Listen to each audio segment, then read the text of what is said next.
Hello friends, मेरा नाम है वसीम।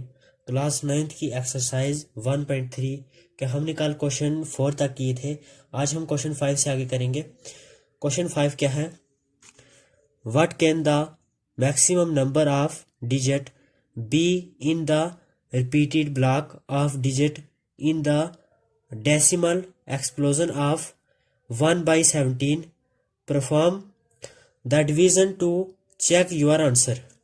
क्वेश्चन नंबर 5 में हमसे पूछा गया है कि 1/17 1/17 जो डिजिट दिया गया है इसको डेसिमल एक्सप्लोजन हमने करना है और कितने डिजिट के बाद ब्लॉक रिपीट होगा।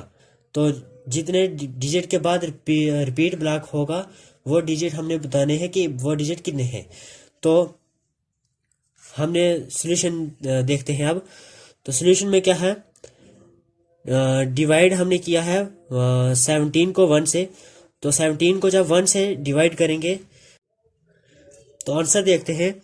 आंसर 1/17 का हम देखते हैं 0.05888235294117467। तो ये आंसर आया है। ये आप डिजिट हम काउंट कर लेते हैं कि कितने डिजिट है। 1 2 3 4 5 6 7 8 9 10 11 12 13 14 15 16।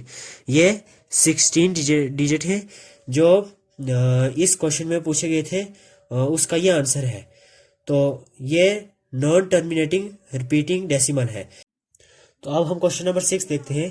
क्वेश्चन नंबर 6 में है कि जो भी रैशनल नंबर है वो p/q की फॉर्म में होगा और q जो है वो 0 नहीं होगा और p/q इंटीजर होंगे और जो भी हम नंबर लेंगे वो 1 से बड़ा यानी कि 1 से ज़्यादा नहीं होने चाहिए। तो सॉल्यूशन में देखते हैं। सॉल्यूशन में है एग्जांपल। सबसे पहले हम ले लेते हैं एग्जांपल 2/5। अगर 2/5 को हम डिवाइड करेंगे तो वो 0.4 आएगा। तो अगर 11/4 को हम डिवाइड करेंगे तो वो 2.75 आएगा। तो हम आगे देख लेते हैं। If q is equal to 2a multiply 5b then p/q is a terminating decimal. p/q जो है वो हमारे टर्मिनेटिंग डेसिमल है। अब हम क्वेश्चन नंबर 7 देखते हैं। क्वेश्चन नंबर 7 क्या है? Right 3 number whose decimal expansion are non terminating non recurring. हमसे पूछा गया है कि 3 ऐसे नंबर लो जो डेसिमल एक्सपेंशन हो और नॉन टर्मिनेटिंग और नॉन रिकवरिंग हो। रिकवरिंग का मतलब कि नॉन रिपीटिंग हो। तो हमने 3 नंबर लिए हैं 0.10 100 1000 एंड 10,000 और दूसरा है 0.22 0. यहाँ पे 222 आ जाएगा और ऐसे ही यहाँ पे जितने नंबर आगे बढ़ते जाएंगे ये उतने ही इसके साथ एक और 2 लगता जाएगा। तो अगर हम यहाँ पे देखेंगे तीसरे नंबर पे तो तीसरे में है 0.46 और 466 यानी कि यहाँ पे 6 जो है वो अगर हम आगे जाएंगे तो यह हो जाएगा 46666 4 बार 46 आ जाएगा। अब हम क्वेश्चन नंबर 8 देखते हैं। क्वेश्चन नंबर 8 क्या है? Find 3 different irrational number between the rational number 5/7 and 9/11। Question number 8 में हमसे पूछा गया है कि हमको रैशनल नंबर 2 रैशनल नंबर दिए गए हैं जिनमें 3 इनरैशनल नंबर हमें ढूंढने हैं, फाइंड करने हैं यानी कि मालूम करने हैं। तो सबसे पहले 5/7 दिया गया है। 5/7 को हम जब डिवाइड करेंगे तो हमें ये नंबर मिलेगा 0.714285 यानी कि इसके ऊपर बार दी गई है यानी कि ये बहुत बार रिपीट होगा। आगे भी अगर हम करते जाएंगे तो ये रिपीट होगा। तो आप 9 देखते हैं। 9 को हम 11 से जब डिवाइड करेंगे तो 0.81 के ऊपर बार, यानी कि 81 जो है ये आगे भी रिपीट होगा। तो हम अब देखते हैं कि कौन सा नंबर जो इनमें इनरेशनल नंबर है, जो 5/7 के और 9/11 के बीच में। तो इनरेशनल नंबर सबसे पहले हमको 71 और 81 के बीच में हमें देखना है। 71 और 81 के बीच में 72 आता है, तो हम 0.72 के साथ 0 लगाएंगे। फिर इसी के साथ हम 7 2 और 00 लगा देंगे। फिर ऐसे ही हम 000 लगा देंगे।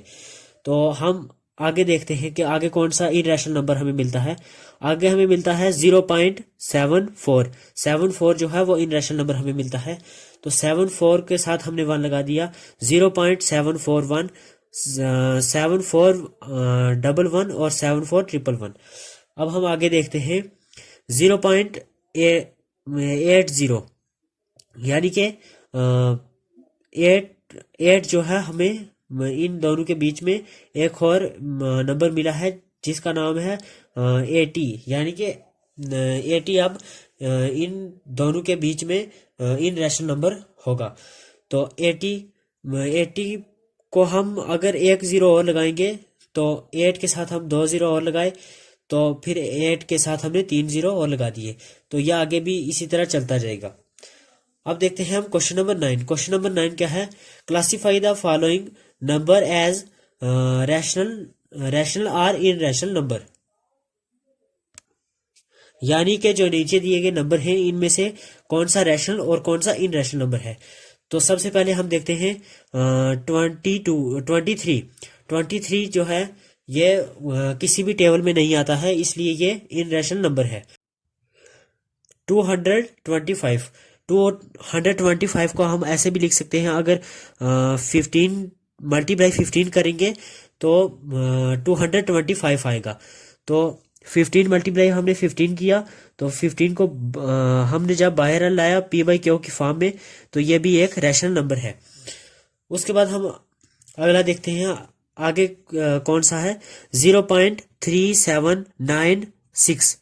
तो ये भी एक रैशनल नंबर है, क्योंकि इसके आखिर में 6 लगा हुआ है, जो एक रैशनल नंबर बताता है कि ये एक रैशनल नंबर है। अब हम फोर्थ क्वेश्चन देखते हैं। फोर्थ क्वेश्चन है 7.478, यानी कि ये टर्म बार बार रिपीट हो रही है, 478 या ये ऐसे भी आगे रिपीट होती रहेगी। तो हम 478 के ऊपर बार लगा देंगे। अगर हम कोई टर्म बार बार रिपीट हो रही हो और वो टर्म उसमें कोई भी हलचल ना हो, यानी कि यहाँ पे 478 है, दोबारा 8 ना लगे, 4788 ना हो, यानी कि 478 ऐसे ही चलता रहे, तो उसको रैशनल नंबर ही कहते हैं। आगे फिफ्थ टर्म हम देखते हैं। यहाँ पे 10100 यानी कि ये एक टर्म थी पहले 10। अगर ये 1010 आगे चलती तो हम इसे रैशनल नंबर कहते, लेकिन हम इसे इन रैशनल नंबर कहेंगे, क्योंकि यहाँ पे 1 0 था, अब यहाँ पे 2, यहाँ पे 3, यहाँ पे 4 हो चुके हैं। तो दोस्तों, कैसी लगी आज की हमारी वीडियो? अगर हमारी वीडियो अच्छी लगी है तो अपने दोस्तों के साथ शेयर कीजिए और सब्सक्राइब ज़रूर कीजिए, ताकि आने वाली वीडियो आप तक पहुंचे। Thank you.